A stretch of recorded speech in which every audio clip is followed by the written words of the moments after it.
Senator Jinggoy Estrada.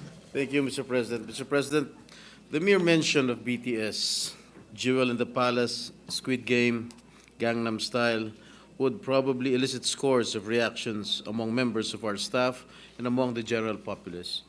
Today, as we commemorate the 75th anniversary of diplomatic relations between the Philippines and South Korea, beyond Hallyu, or Korean Wave, the cultural phenomenon that has taken the world by storm, allow me to mention just a few notable things worth pointing out. The part of labor. In terms of cash remittances, 67,000 overseas Filipinos in South Korea sent 46.4 billion the year 2023. This makes South Korea the 10th most important source of cash remittances. That is 46.4 billion pesos in additional purchasing power for families back home and a great help to our recovering economy. The strength of our Filipino workforce led to our inclusion in South Korea's employment permit system, an innovative labor migration scheme extended to 16 countries. Our inclusion into the EPS has given more than 33,000 of our fellowmen an opportunity to provide for families back home. On the part of defense, diplomatic relations between our two countries were established on the 3rd of March 1949, and it would be tested a little over a year later.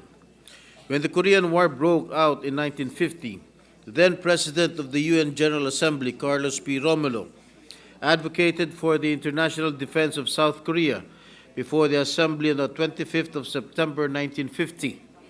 In fact, the Philippines had already sent the first of the 5 battalion combat teams from the Philippine Expeditionary Force to Korea and to Busan 6 days prior.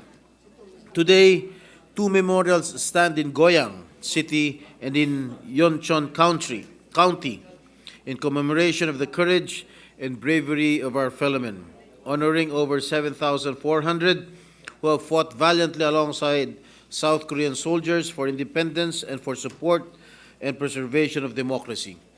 In the year 1999, my father, then President Joseph Estrada, arrived in Seoul for a state visit which coincided with the 50th anniversary of diplomatic relations between our nations. On that state visit, my father advocated for the Filipino workers in South Korea, as well as the promotion of investment and trade.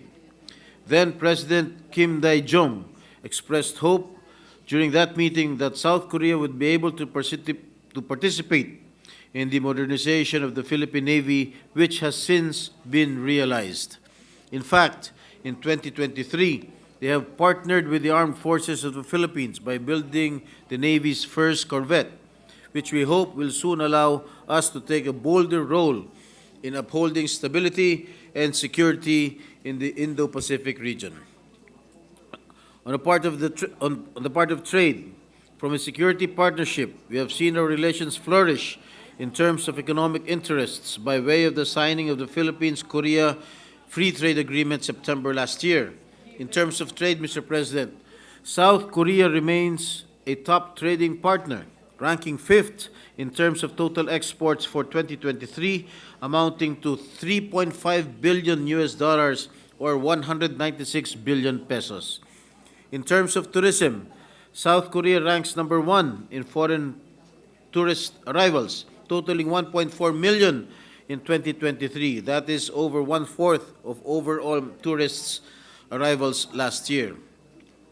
The part of the official development assistance, from once being a recipient, South Korea has now become an official development assistance donor country, which, according to His Excellency Ambassador Lee Sang-hwa, has reached $80 million or 4.4 billion pesos for the Philippines in 2023.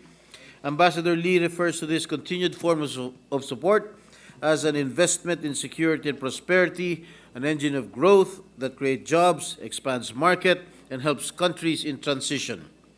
Though the ties between our two countries were forged amidst the background of conflict and military collaboration, today it has blossomed into a more expansive and deeper cooperation which now includes agriculture, climate change, disaster risk reduction, health, innovation, and social cultural exchanges.